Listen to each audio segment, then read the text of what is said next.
Everybody, Roger and James here from the DisKingdom Podcast. In this episode, we're going to be talking about the Lego Incredibles game. In a little bit of like a kind of, I would not say like not quite a redo of last week, because last week when we recorded this episode, we'd seen the box art, we'd seen the advert in the Lego sets in that leak, but then the following day, as we expected, they then released a trailer. The images are all up for pre-orders. So there's a few little snippets of information that we wanted to go through first off.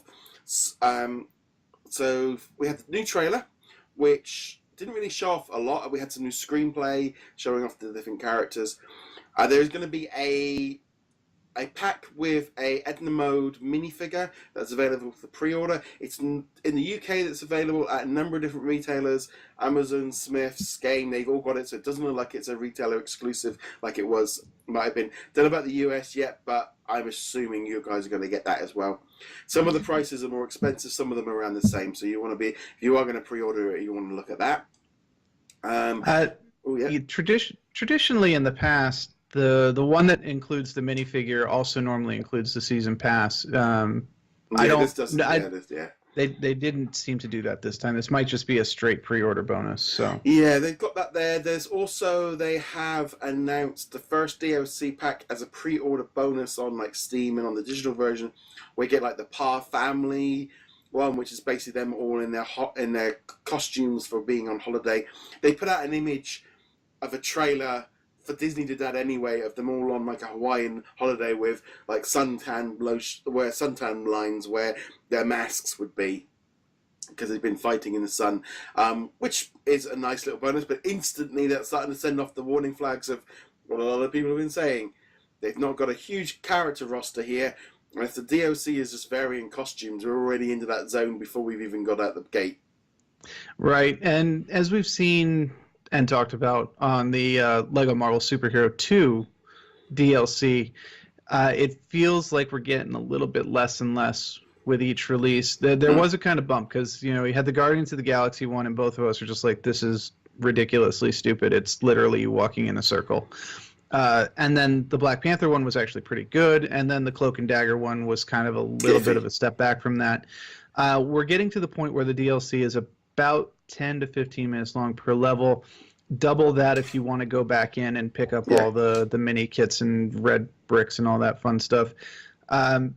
Still, at $1 or $2 per DLC, it still seems to be worth it. We don't know what the pricing on these are yet. And additionally, the Marvel Superheroes, it's fairly obvious what the DLC is going to be. It's going to be based on the future movies and TV tie-ins. It's a little bit less clear what we can expect from an Incredibles DLC. Now, that might become more obvious once we actually see the second movie. There might be things that you go, oh, that could definitely be... They could do a Force Awakens thing where, Frozone goes off on a side quest. We don't actually see the side quest in the movie, but they can flesh it out in the Lego game. But we don't know. It might not even have a season pass. They might not even... They might not. No, they might not. Oh, they will. It's a bit of a different one. We have the official release date. The US get it on, I think it's June 15th, which is the same day the movie comes out over there. As I said last week, and I knew it was coming, and I could feel it coming, and I could feel the inside out of me go, is UK is getting it on the 13th of July, because that's when the movie is released over here. Which is just like, why? Why are you doing this in 21st century? Okay, release the movie later, because they know why it's being released on the 13th of July. It's because it's the week before the kids' holidays for the summer vacation, so there's more kids at the cinema. Releasing it in the middle of June is the kids are all still at school, and it will generally take more money. But it's like, just release the video game on the same time. It's the fact that this game is being created in the UK, and it's just like, it's just infuriating of why they did this with Cars last year. I know for kids and stuff, it's fine. The game's going to come out on the same day, but it just feels, and there's like, and I know how it normally goes. Of like, me putting, it's just annoying all the way around. Unless even if you are a fan of the game, knowing if you've got friends playing online, playing a game 3-4 weeks before you of any game anymore, is just flat out annoying for fans. But that's my little pet peeve and my inner inside out.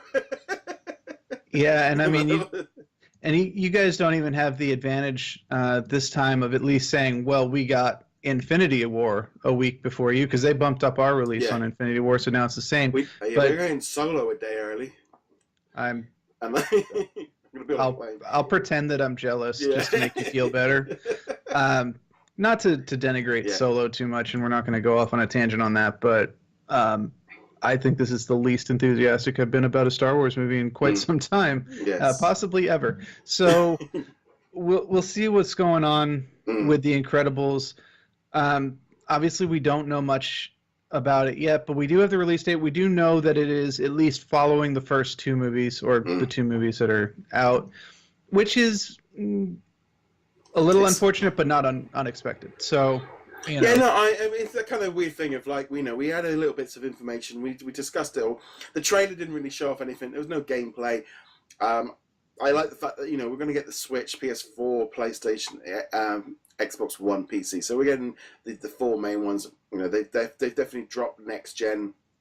I'm hoping in some ways that this is a return to them kind of getting back on track, maybe focused a little bit, because last year's Lego outings was a little bit hit and miss. Lego Marvel Superheroes, I don't know if it was just me, it never really felt like it took off the same way the first game did. It didn't really kind of grab people's attention the same way. It's kind of, whereas the first Lego superhero game seemed to be like popular for so much longer. And I think like last year, maybe it was just the fact that they had the Ninjago game, Lego Worlds. They also re-released City Undercover. They re-released the Harry Potter collection. They had Lego Dimension packs coming out, and that was being cancelled. There was a lot of noise last year. This year, I'm hoping it might be a little bit more like, no, this is the main Lego game of the year. Maybe another one at Christmas this, but I'm hoping it's a little bit more polished than some of the other stuff they've done recently. I mean, almost none of that applies to me because I skipped every single Lego game except for Lego Marvel Superheroes. All the re-releases, all the Ninjago, whatever, I just didn't bother touching it. But I will say about Marvel Superheroes 2, and also Force Awakens before that, it does feel like they're trying to add in too many things. They feel like they have to add in new mechanics with every single game.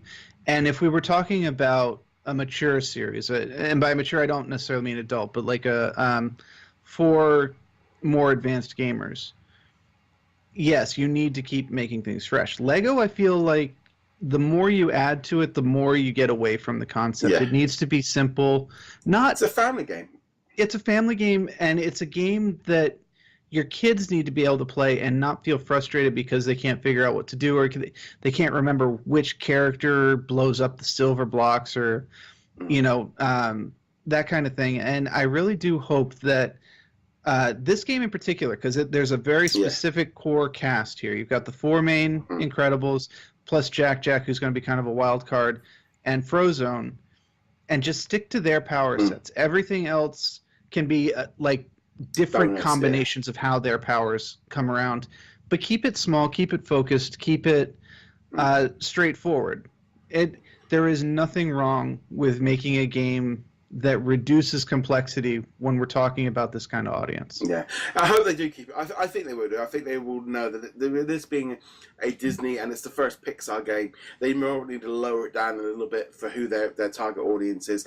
I'm looking forward to this one. I'm really hoping it's not around the same week or two of if Spider-Man comes out, because that's what I know last year we had Lego Superheroes and Star Wars Battlefront 2 drop on the same week. Didn't have a video game for months and then suddenly get two on the same week. But nevertheless, let us know what you guys think of Lego Incredibles 2. We'll obviously, if there's any big news and stuff, we'll talk about it. But I'm definitely excited to play this one. Let us know, as per usual, on all the different social medias, etc., what you guys think. Check us out over at DisKingdom.com. Subscribe or like or follow on whichever video or audio platform you are watching or listening this on. James, where can they find you? You find me at HeroicLegacy.com. On that then, guys. Thank you very much for joining us. We'll be back soon. Later. Later.